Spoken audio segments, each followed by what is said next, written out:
And so here I have an ear of corn, and this has still got the corn husk on it, and you can see the tassel up here. And when we pull it off of the stalk.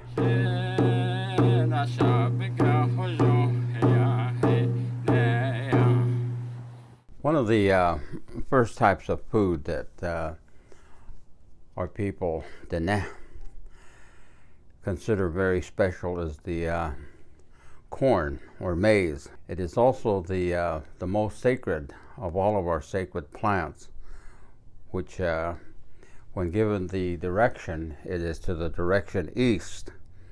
Then to the direction south, it's squash, and to the direction west, it's the beans. And then finally to the direction north is that of the sacred smoke, or nut is the one that most people know the name of, the tobacco. So we have corn, squash, beans, and tobacco are the four sacred plants in those directions.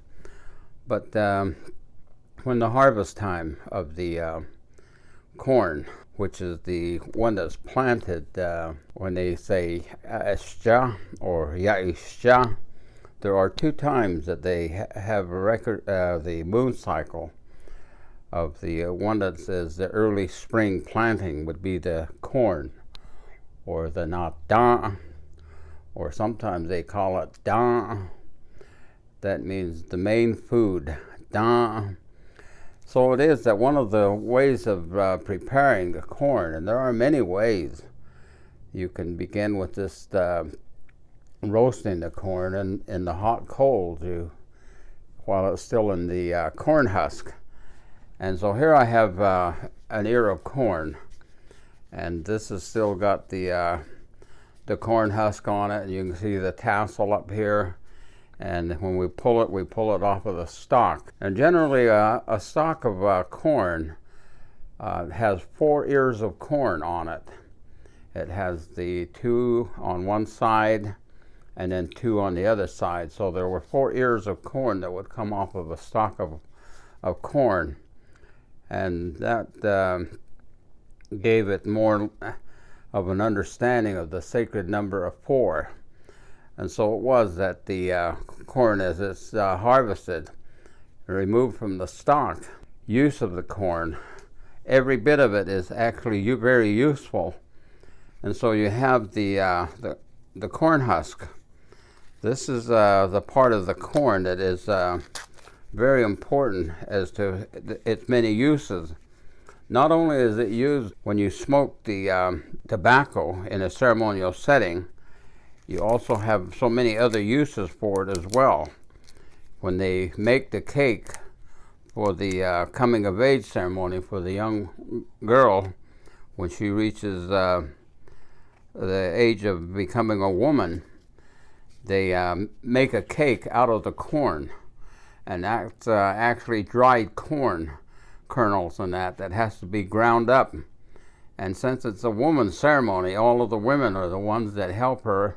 But the girl that the ceremony is being conducted for is the one that has to grind most all the corn that is made into a cake that is cooked in the ground. When they dig the hole, that is a circular hole that is about maybe 5 to 6 inches deep, they have to line the hole with the corn husk. And they do it so that they lay 4 corn husks in the bottom of the hole that they have prepared for the baking of the cake, and they put 4 of these in the direction of continual growth, which is the bottom of the corn husk to the left, and the top of the corn husk on the right side. And so they lay that as the foundation, and then they continue that pattern all the way around and lining that hole. And then they pour the prepared mush, which is the ground up corn mixed with some other ingredients, and then of course liquid, and then that is mixed and then poured into the ground, and they cook that all night on the final night of the ceremony. And then when they dig it up in the morning, they give the center of that to the medicine man that performs that one ceremony for them. And then there are other ways. The cornmeal mush, the blue corn especially, is used during the wedding ceremonies, where the wedding is performed and the bride and the groom have to partake of the cornmeal mush, the blue cornmeal mush. And so when they have wedding ceremonies, they call it adatnitse, is what the families would say, which means we are going to eat of the blue cornmeal mush. After the bride and the groom, both of them take and use 2 fingers, and symbolic of the male and the female, and they dip it into the blue cornmeal mush. The blue cornmeal mush has a cross in the middle that is made with the corn pollen, and the yellow corn pollen divides up the mush inside of the basket in 4 parts, and the bride and the groom, using 2 fingers, dip that cornmeal from those areas, and they put it into their mouth and eat it. And that's the part of the ceremony called nitse. Afterwards, then all of the family members of the bride and the groom take and eat some of that cornmeal mush themselves using the 2 fingers. Now the 2 fingers, again, is symbolic of the male and the female. And so that's how that is done. But in the actual cooking, we have many different ways of using corn. Some of them, the blue cornmeal mush, there's some they call mazo, which is like a marble, and it's the blue cornmeal made in such a way and mixed in such a way that it becomes little pieces of marble-sized food. But also the one that most Diné really enjoy, and that is the kneel-down bread, is what they call it. And the kneel-down bread in Navajo, the neck etche, or in the language of our people, is referred to as nsidako.